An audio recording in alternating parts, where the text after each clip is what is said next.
Deploying the Windows operating system is simpler today than it has been in the past. The person who performs the deployment has fewer decisions to make. However, those decisions are critical to the success of the deployment. A typical manual installation of Windows involves performing the following procedure. 1. Connect to the installation source.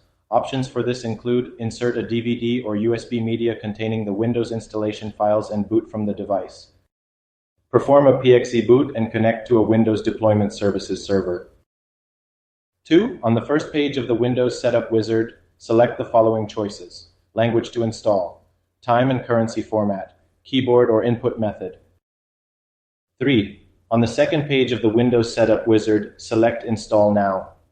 You also can use this page to select Repair Your Computer. You use this option if an installation has become corrupt and you can no longer boot into Windows. 4. On the License Terms page, review the terms of the operating system license. You must choose to accept the license terms before you can proceed with the installation process. 5. On the Which type of installation do you want page, you have the following options. Upgrade. Select this option if you have an existing installation of Windows that you want to upgrade to Windows 10 or 11. You should launch upgrades from within the previous version of Windows rather than booting from the installation source. Custom. Select this option if you want to perform a new installation. 6. On the Where do you want to install Windows page, choose an available disk on which to install Windows. You can also choose to repartition and reformat disks from this page. If you want to do this from the command line, you can press Shift plus F10 to access a command prompt. When you select Next, the installation process will copy files and reboot the computer several times. 7. On the Setup for you so you can get going fast page, select Use Express Settings. 8. If the computer doesn't have internet access, you might see a page telling you something went wrong. Select Skip to continue the installation. The installation will then skip to number 12 on this list. Create an account for this PC. 9. On the Who owns this PC page, select This device belongs to my company and then select Next. Depending on your choice in this step, the installation will take two different directions. If you indicate that this is a private computer, the setup program asks you to sign in with your Microsoft account or create a new one or a local account. If you indicate that this is a company computer, the setup program asks you to sign in with your Microsoft 365 account or create a local account. Depending on which edition of Windows you install, you may not see this page. 10. On the Heads Up page, select Continue. 11. On the Let's Get You Signed In page, select Skip this step. 12. On the Create an Account for this PC page, type the username you want to use with a password and a password hint, and then select Next. 13. This concludes the installation of the Windows client. You've signed in and installed the built-in Universal apps. It will take a few minutes before you see the desktop. Evaluate new deployment options. You can use different strategies to deploy an operating system on a new computer. The strategy that best fits your needs depends on several factors. These factors include the number of devices you must deploy to the operating system, deployment scenarios, user needs, and deployment tools available in your organization.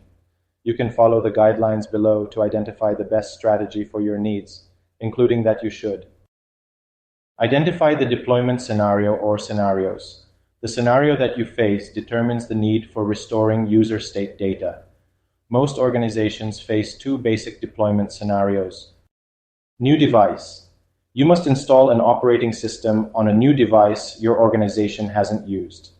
In this scenario, if you deploy a device for a new user, there might be no user state data to migrate. This deployment can also include existing devices you treat as new, where you don't need to keep any of the device's data. Replacement device. You use a new device as a replacement for an existing device. Therefore, transfer the current device's user state data to the new device. Identify the method or tools for deploying the OS and applications.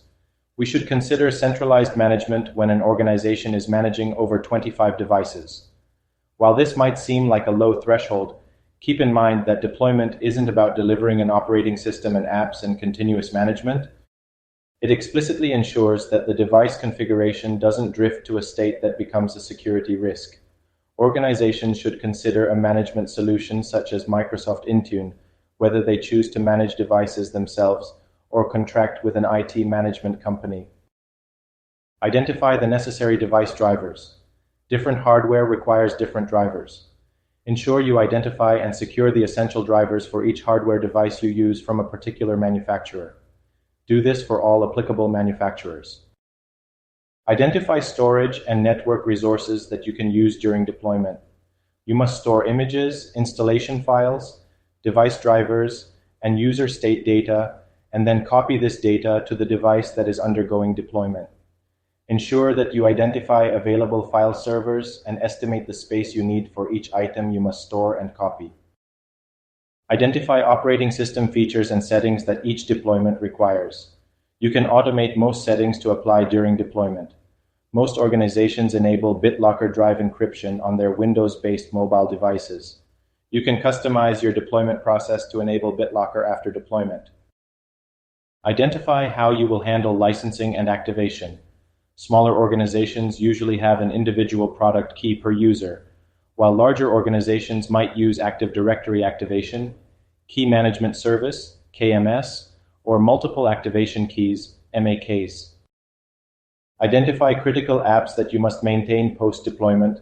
You must ensure that apps are compatible with new operating systems or that you can mitigate any incompatibilities. You'll learn how to handle application compatibility issues in a later module. Document your environment.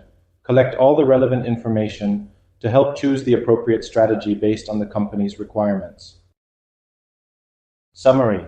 In this module, you learned about the different methods for installing Windows clients. We compared the new deployments, upgrades, migrations, and provisioning methods.